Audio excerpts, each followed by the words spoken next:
제 4장을 공부하기 원합니다. 4장은 이스라엘의 패배와 엘리 집안의 몰락의 과정을 다루고 있습니다. 이제 블레셋과의 전쟁이 일어납니다. 이제 블레셋 사람들은 원래 해양 민족이라고 합니다. 그래서 다른 지역에서 와서 이스라엘의 그 해양 지역에 거주하던 사람들입니다. 한 1200년, 주전 1200년 전에 이주한 것으로 봅니다.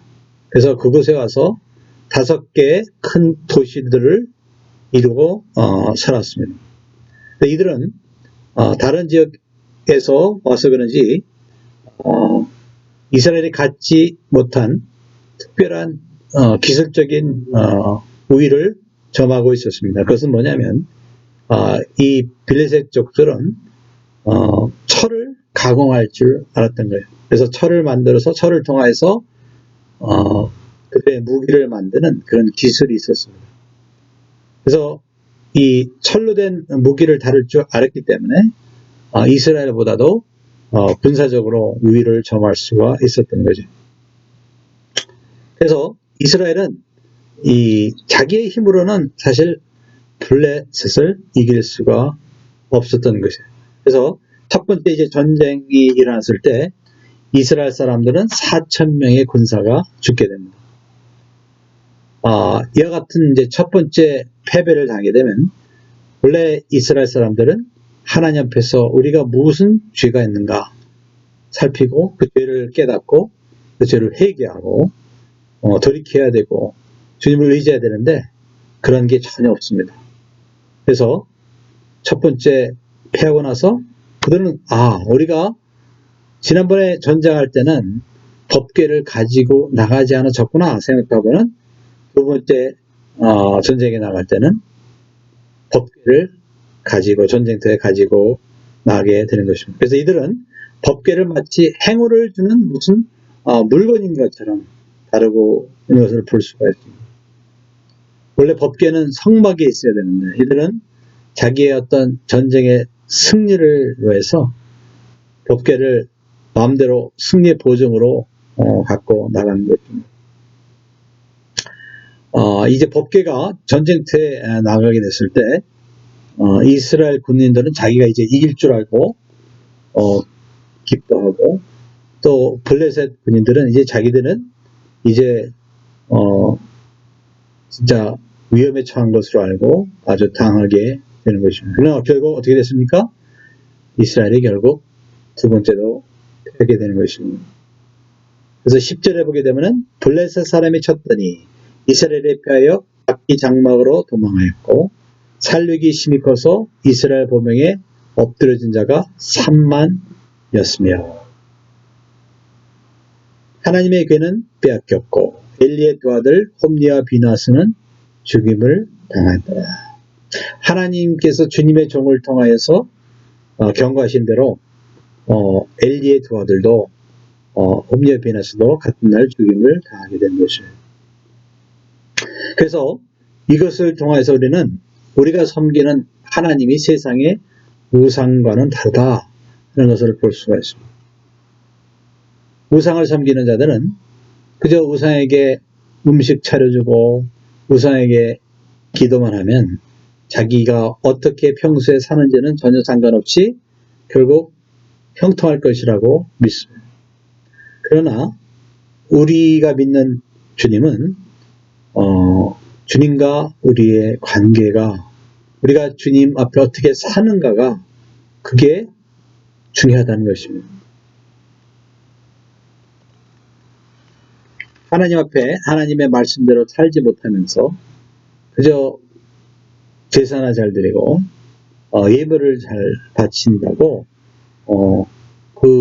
우리가 섬기는 하나님이 우리를 도우시느냐 그게 아니라는 것이에요. 근데 여기서 보게 되면 이스라엘 사람들은 하나님을 마치 세상의 다른 우상처럼 대하고 있는 것을 볼 수가 있습니다. 저들이 하나님 앞에서 어떻게 그동안 살고 있는 것은 전혀 생각하지 않냐고 마치 하나님을 자기 수중에 이제 두고 있는 어떠한 그와 같은 우상처럼 대하는 것을 볼 수가 있습니다. 그들이 불순종하고 그들의 불순종을 회개하지 않고 단지 자기의 목적을 위해서 하나님을 사용하려는 것입니다. 결국은 그로 말미암아 어떻게 됐습니까? 이스라엘이 두 번 다 전쟁에 지게 되는 것입니다. 오늘도 마찬가지입니다. 우리가 하나님의 백성이고 또 우리가 예배하고 또 복음을 전하지만 그렇다고 우리가 다 잘되고 형통한다는 보장은 없습니다. 중요한 것은 우리가 특별히 하나님의 사역을 하는 사역자로서 영적으로 깨어있고 우리의 삶에 있어서 늘 주님과 동행하면서 순종 가운데 빛 가운데 가면서 살아야 되는 것입니다. 우리가 주님을 떠난 상황에서 우리가 무엇을 주님을 위해서 하기 때문에 우리가 사역자이기 때문에 모든 것이 형통하리라 생각한다면 그게 오산이라는 것입니다. 그래서 주님께서는 요한복음 15장 5절에 아주 중요한 말씀을 주십니다. 나는 포도나무여 너희는 가지니 저가 내 안에 내가 저 안에 있으면 이 사람은 과실을 많이 맺나니 나를 떠나서는 너희가 아무것도 할 수 없습니다. 사람이 내 안에 거하지 아니하면 가지처럼 밖에 버리어 말라지나니 사람들이 이것을 모다가 불에 던져 살느니라. 중요한 것은 포도나무 가지가 열매를 맺으려면 그 포도나무에 붙어 있어야 된다는 것이. 붙어 있지 않으면 금방 시들고 말라 죽고 땔감이 되고 열매는 아예 맺지 못하게 되는 것이죠. 그래서 주의 종은 늘 주님과 같이 동행하고 주님과 늘 친밀한 관계 가운데 순종과 믿음 가운데 살아야 된다는 거예요. 그래야 그 주의 종은 늘 주님이 주시는 기쁨과 평강 가운데 사역하고 또 열매를 맺게 되는 거죠. 그래서 이제 이스라엘은 전쟁에 진 것도 진 거지만 하나님의 영광을 상징하는 이 법궤를 뺏기게 된 것입니다. 이 같은 비참한 상황을 이가봇이라는 말로 요약할 수 있습니다. 이가봇은 엘리 선지자의 이름입니다. 그래서 그 이름이 어떻게 생겨졌는가를 우리 21절에 볼 수 있습니다. 이르기를 영광이 이스라엘에게서 떠났다 하고 아이 이름을 이가봇이라 하였으니 하나님의 궤가 빼앗겼고 그 시부와 남편이 죽었음을 인하며 또 이르기를 하나님의 궤를 빼앗겼으므로 영광이 이스라엘에게서 떠났다 하였더라. 남편이 죽고 또 법궤가 빼앗겼다는 이와 같은 처절한 상황에서 이 엘리의 며느리는 애를 낳게 된 것이죠. 이때 태어난 아이의 이름을 이제 아버지가 없으니까 이제 그 어머니 애를 낳는 그 어머니가 이름을 짓는데 이가봇이라 생각합니다. 하나님의 영광이 떠났다는 거예요. 골고리가 떠났다는 것입니다.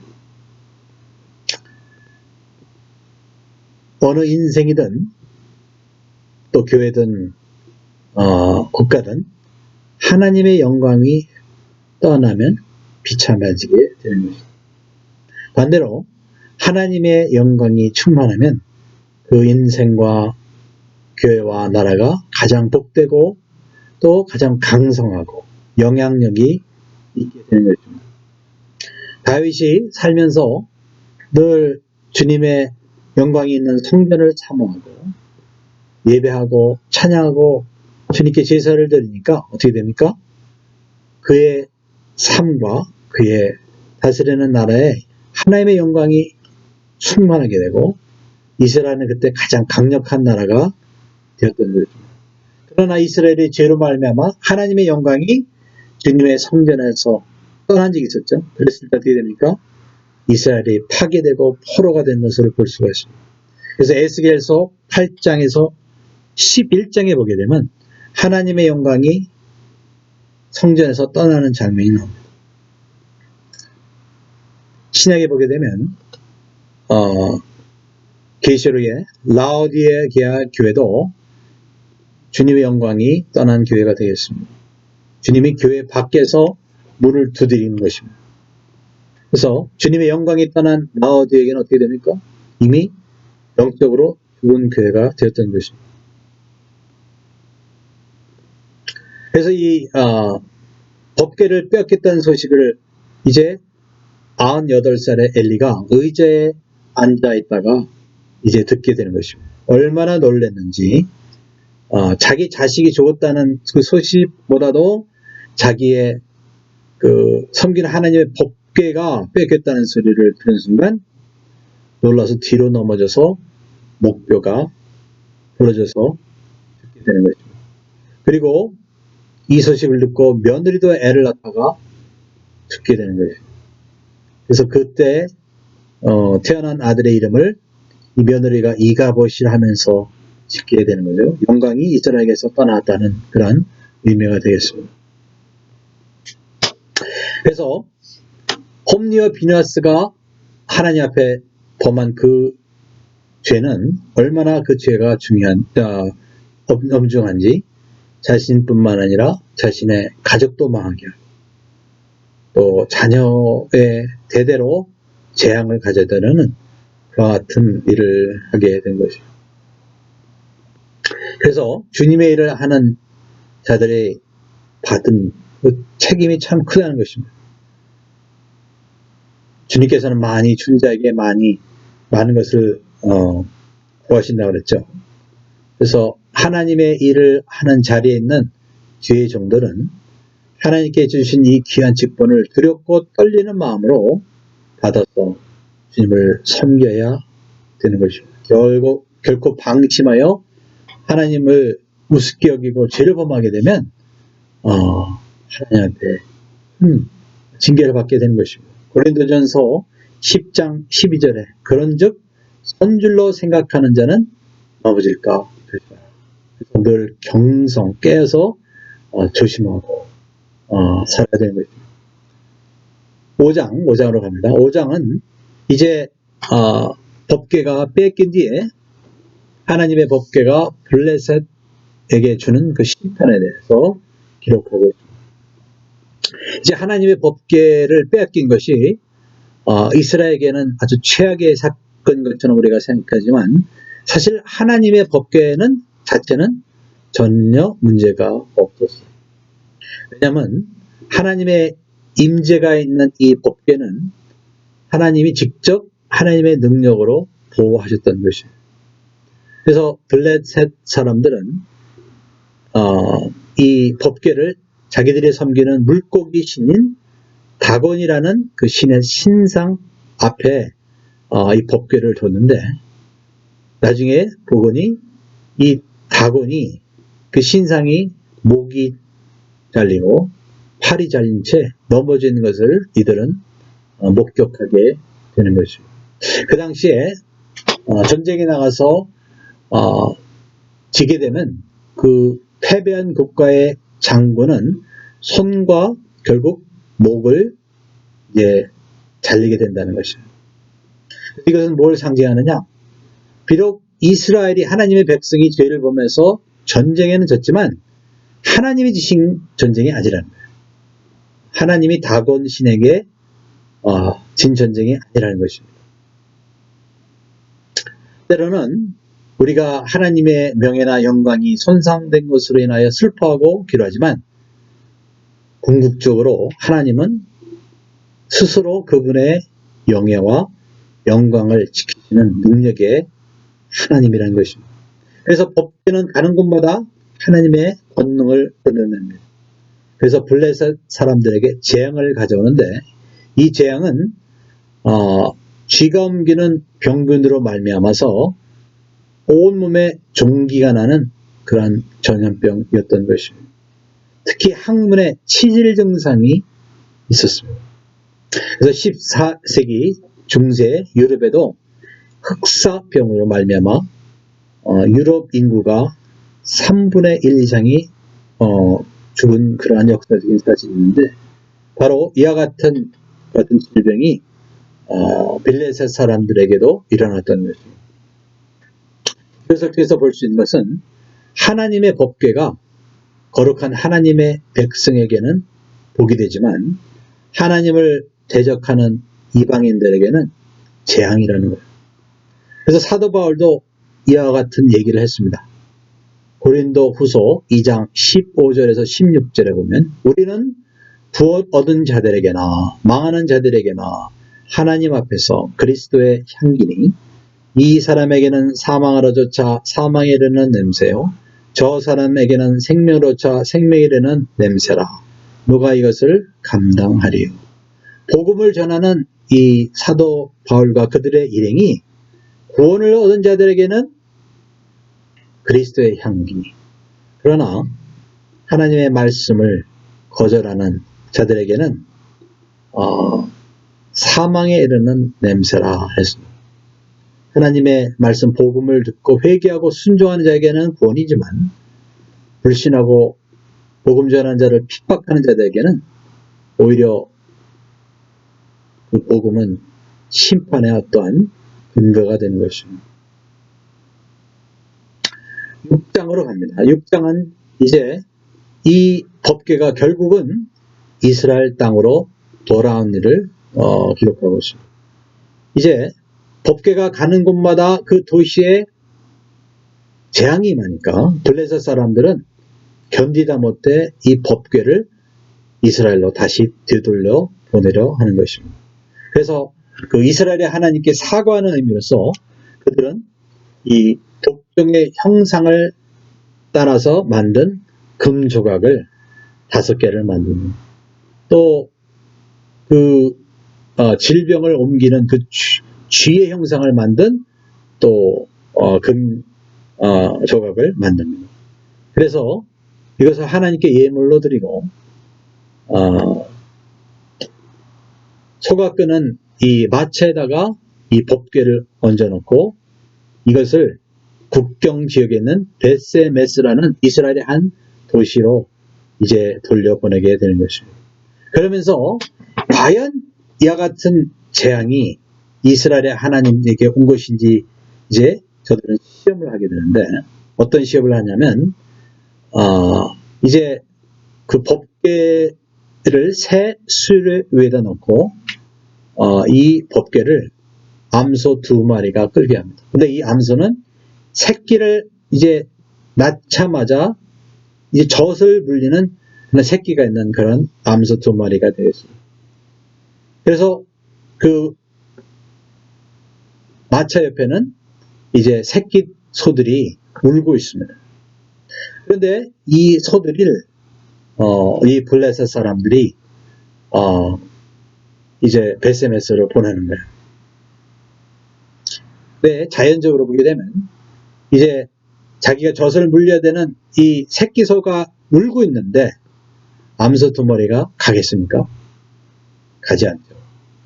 근데 신기하게도 이 2 암소는 눈물을 계속 흘리고 울면서 걸음은 계속 베세메스로 이제 가는 것입니다. 멈추지도 않고 계속 좌로나 우로나 치지도 않고 베세메스로 가는 것을 볼 수가 있습니다. 이것이 하나님의 주신 재앙이라는 것을 단박에 알 수 있게 하는 그런 거죠. 이 2 암소는 마차를 끌어본 적도 없고 또 이제 2 새끼 소들이 젖달라고 울고 있고 또 베세메스로 가는 길은 한 번도 가본 적도 없는 또 누가 앞에서 이 마차를 끌고 가는 사람도 없는데 이 2 암소가 저절로 알고 그냥 베세메스로 이스라엘로 가는 것입니다. 16km라는 아주 긴 길이라고 합니다. 베세메까지의 그 길이. 근데 그 길을 이 2 암소는 이 법궤가 실린 이 마차를 끌고 계속 가는 거예요. 그래서 이것을 통하여 이 블레셋 사람들은 알게 됩니다. 아하, 이게 그동안 5 블레셋 도시가 겪은 재앙이 우연이 아니었구나. 하나님이 주신 재앙이었구나 하는 것을 깨닫게 되는 거죠. 현대 많은 불신자들은 하나님께서 하신 일들을 다 우연으로 생각하고 믿지 않는 것을 볼 수가 있습니다. 심지어는 하나님께서 만드신 천지 만물, 이 모든 것도 다 우연이라고 생각합니다. 그냥 저절로 생겼다고 말합니다. 그러나 우연으로 생긴 건 없습니다. 하나님께서 다 창조하신 것입니다. 그리고 우리가 기도 응답을 받았을 때 그것이 불신자들은 우연이라고 합니다. 그러나 우리는 기도한 우리는 그것이 하나님이 응답하신 걸 알죠. 그래서 블레셋 도시에 임한 이 재앙이 우연이 아니라는 거예요. 하나님의 역사였다는 것입니다. 그래서 이와 같이 하나님의 영광을 드러내는 일에 쓰임받는 두 손은 나중에 어떻게 되었습니까? 벳세메스 사람들이 이 두 소를 가지고 제사를 드리게 됩니다. 이 두 소의 입장에서 보면 두 소는 하나님을 위해서 일하고 칭찬이나 대접도 못 받고 오히려 잡혀 죽은 그런 케이스가 되었습니다. 이런 일들을 하고 희생 제물이 된 거죠. 근데 사실 소로서는 사실은 가장 영예로운 그러한 일을 하게 된 거죠. 왜냐하면 하나님 앞에 바쳐진 제물로 사용받은 그 같은 소가 됐습니다. 이것을 통해서 우리가 비유적으로 하나 깨달은 것은 하나님께 사용받는 것도 중요하지만 하나님께 사용받고 때로는 사람들한테 대접도 받지 못하고 오히려 욕과 여러 가지 오해와 핍박을 당해도 우리가 어떻게 거기에 반응을 해야 되냐 하는 것입니다. 사도 바울은 일생을 통하여서 사역할 때 많은 핍박과 비난과 욕을 당했습니다. 그리고 결국은 로마에서 순교했습니다.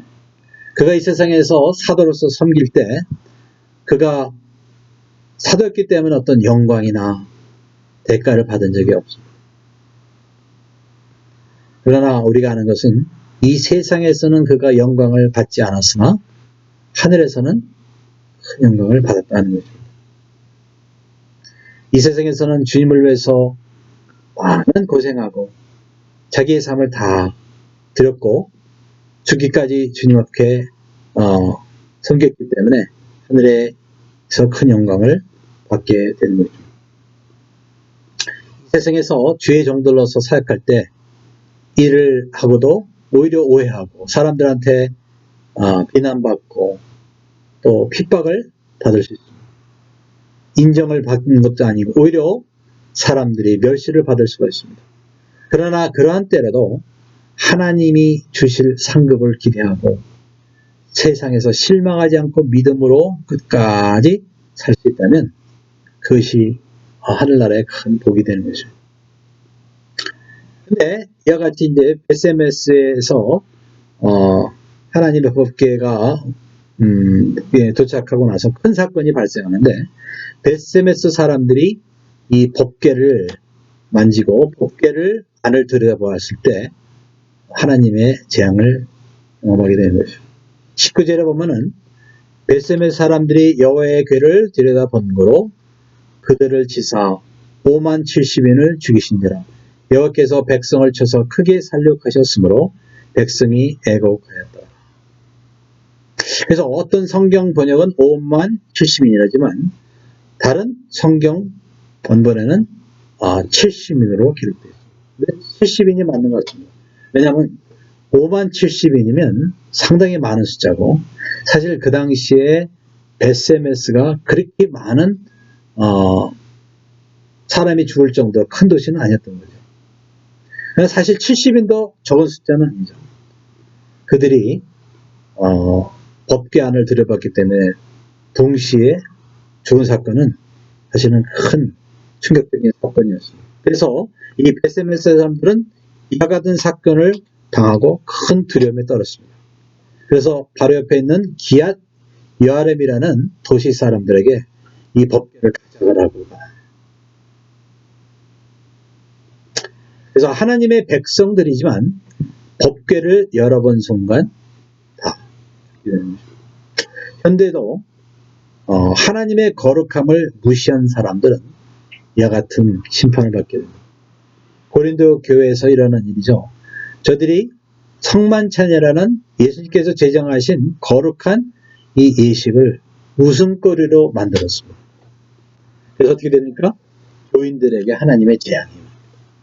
그래서 이 교인 중에서 병든 사람, 또 약한 사람, 죽는 사람이 생기게 됩니다. 또한 고린도서에 보게 되면 고린도서에 일어나는 또 분열의 여러 가지 당파진 것, 그로 말미암아 하나님의 성전을 더럽히는 자들에게는 하나님의 심판이 있다고 이제 사도 바울은 경고합니다. 또한 복음 위에 율법주의를 가르치는 어떤 거짓 교사들에게는 하나님의 저주가 임한다고 이제 갈라디아서에서 바울이 경고하는 것을 볼 수가 있습니다. 그래서 그때만 거룩한 것이 있고 거룩한 것을 범할 때 재앙이 임한 것이 아니라 신약 시대에 지금도 거룩한 것이 있고 거룩함을 범하는 자들에게는 여하튼 재앙이 임하는 것을 볼 수가 있습니다. 그래서 법궤는 기얏 여아림으로 가서 거기에서 거의 100여 년을 머물게 됩니다. 다윗 왕이 이제 왕이 돼서 예루살렘으로 이 법궤를 옮기기까지 거기에 머물게 되는 것입니다. 그래서 베세메스 사람들은 하나님의 임재와 영광이 있는 이 법궤를 어떻게 섬기는 것을 알지 못해서 다른 마을로 보내는 어리석은 일을 하게 된 것입니다. 그래서 이와 같은 사건을 통해서 우리는 하나 알게 되는 것은 우리가 하나님의 그 거룩하신 임재와 기름 부음으로 충만하기를 원한다면 경건한 삶을 살아야 되는 것입니다. 우리가 경건한 삶을 살지 않게 되면 하나님의 임재와 영광이 우리에게 임할 수가 없게 되는 것입니다. 오히려 하나님의 임재와 영광이 우리를 심판하는 도구가 되는 것입니다.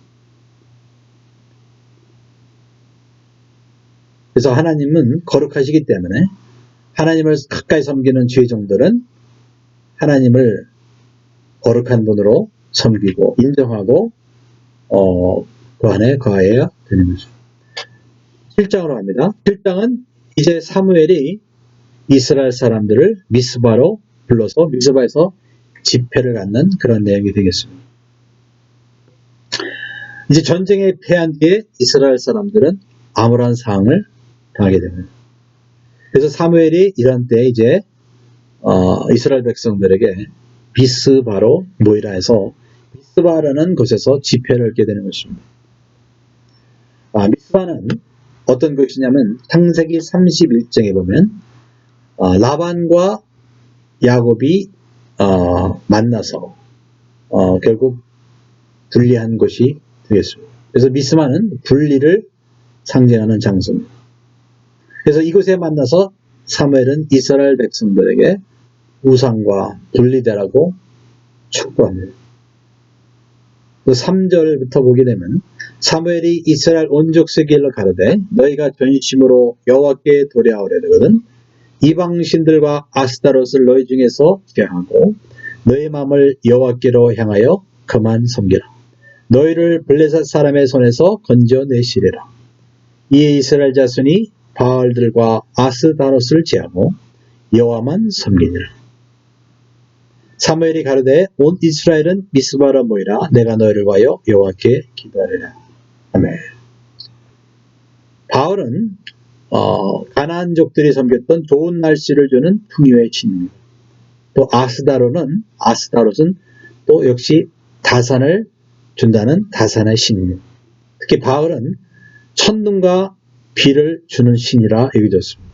그래서 바알과 아스타롯은 이 가나안 사람들이 풍성한 추수를 위해서 섬긴 신들입니다.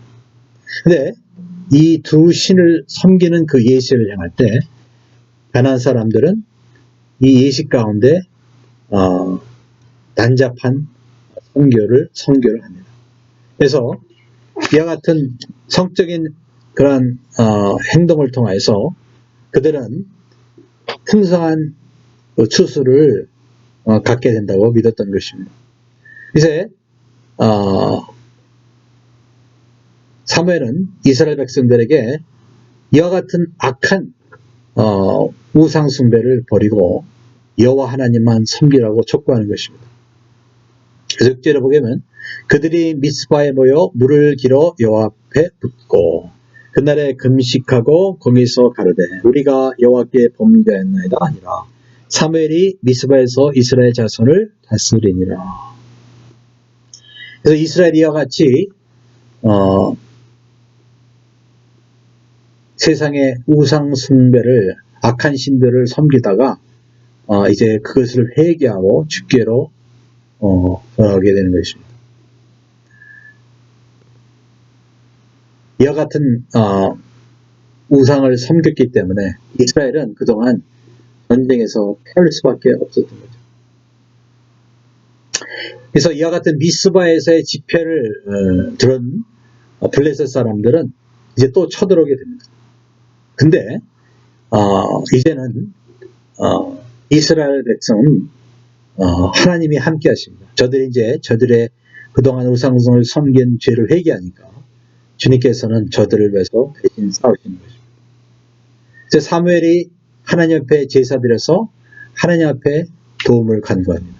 있을 때 하나님께서는 하늘로부터 응답하시는데 하늘로서 큰 우레가 임합니다. 천둥의 신인 바알이 이제 여하튼 천둥을 주는 것이 아니고 하나님이 천둥을 보내서 블레셋 이 사람들을 물리치기 시작하셨던 것입니다. 그래서 이 미스바 집회로 말미암아서 결국 이스라엘은 하나님께 돌이키고 또 큰 승리를 거두게 되는 것입니다. 그래서 사무엘은 그의 기도로 말미암아 삼손이 일생을 통하여 한 일보다 더 큰 일을 단 하루 만에 이루는 놀라운 일을 하게 되는 것입니다. 그래서 블레셋군은 그날 크게 패하였고 도망쳤고 사무엘이 이제 돌을 취하여 에벤 에셀이라 하고 그 돌을 이름합니다. 그래서 에벤 에셀이란 말은 도움의 돌이다 그런 말이 되겠습니다. 주님께서 도우셨다는 거죠. 그래서 죄를 회개할 때 이제 기도의 응답이 응하고 하나님의 도움이 오는 것입니다. 8장으로 봅니다. 8장은 이제 왕을 관한 이스라엘의 죄악을 다루고 있습니다. 이제 사무엘이 늙게 되었습니다. 그러니까 그동안 많은 세월이 지났다는 거죠. 어렸을 때 젊은 나이에 사무엘이 이스라엘 사사가 됐지만 사무엘이 늙은 거 봐서 아주 오랜 세월 동안 이제 사무엘이 그동안 사역을 한 거죠. 이제 새로운 리더가 필요한 때가 됐습니다. 이제 새로운 리더가 필요할 때 사실 누가 인간이 어떤 새로운 리더를 세는 게 아니고 때가 되면 하나님이 이제 사사를 세우십니다. 근데 이번에 보게 되면 신기한 일이 발생하는데 아직 사무엘이 살아있는데 이스라엘 장로들이 사무엘을 찾아옵니다. 그래서 왕을 세워달라고 부탁하는 거죠. 아직 사무엘이 살아있고 건강한데 이와 같은 부탁을 하니까 이것을 통해서 보는 것은 장로들의 어떤 같은 불신과 인간적인 생각을 볼 수가 있습니다. 저들은 아직도 주변에 있는 블레셋과 같은 많은 그 이방의 어떤 나라를 보고 두려움을 느낀 것입니다. 그래서 우리도 다른 나라들처럼 우리도 인간을 왕으로 세워달라고 부탁하는 것을 볼 수가 있습니다. 그래서 사무엘은 이와 같은 요청을 받았을 때 얼마나 거절감을 받았겠습니까?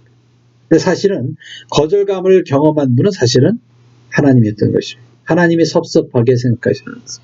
하나님은 그동안 사사들을 통해서 직접 이스라엘을 다스리셨죠.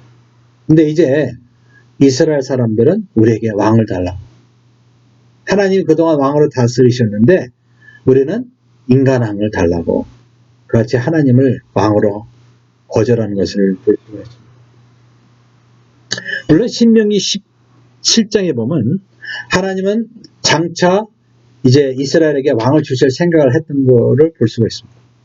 근데 하나님께서 어떤 말씀을 하시기도 전에 이스라엘 백성들이 와서 왕을 구하니까 하나님이 아주 섭섭하셔서 7절에 보면 이런 말씀하십니다. 그들이 너를 버림이 아니요 나를 버려 자기들의 왕이 되지 못하게 함이니라. 주님께서는 이와 같은 요구를 나를 버렸다 이렇게 말씀합니다. 하나님도 인격이시기 때문에 섭섭해요.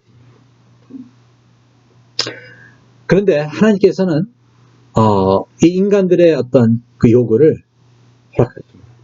뭐 기뻐서 허락하신 게 아니고 그냥 마지못해서 허락하신 게 되겠습니다. 그러면서 이제 인간이 왕이 될 경우 변화될 그 제도에 대해서 말씀하십니다.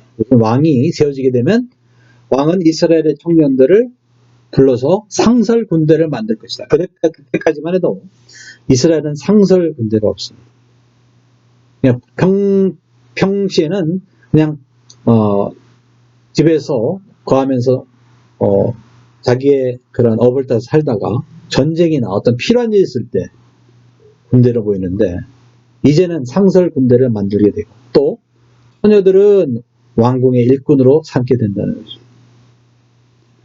또 이제 왕이 세워지게 되면 백성들은 기존 하나님을 향하여서 되는 11조 외에 또 세금을 내야 되는 것이에요. 정부를 위해서 11조를 또 내야 되는 것입니다. 또한 다른 많은 그와 같은 물자나 또 인력도 이스라엘 백성이 왕이 원하면 줘야 되는 그런 이제 일이 발생하게 된다는 것이죠. 결국 뭐가 되냐면 너희들이 그 왕이 너희들을 종으로 다르게 될 것이다. 그래서 다시는 너희들이 원해도 다시 신정시대로 다시 돌아올 수 없다. 이렇게 경고합니다. 18절에 보면 그날에 너희가 택한 왕을 인하여 부르짖되 그날에 여호와께서 너에게 응답지 아니하시리라. 하나님께서는 이것이 최고의 것은 아니지만 인간이 원했기 때문에 할 수 없이 원하시는 것입니다. 우리도 그럴 때가 있죠. 우리가 하나님께 무엇을 원하는데 그것이 하나님이 보실 땐 최고가 아니에요.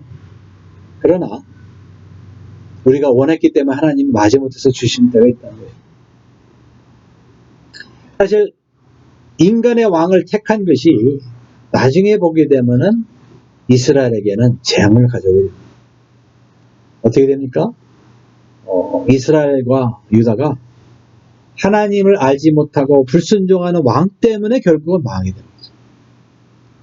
그래서 우리가 하나님이 보실 때 최고가 무엇이 그것을 구해야지 인간이 볼 때 최고로 가는 것은 어리석은 것이다. 또 이와 같은 것을 통해서 우리가 보는 것은 리더의 역할입니다. 하나님의 백성, 교회에 있어서의 리더는 세상에서처럼 다스리거나 왕노릇하면서 억압하는 존재가 아니라는 거예요. 그들은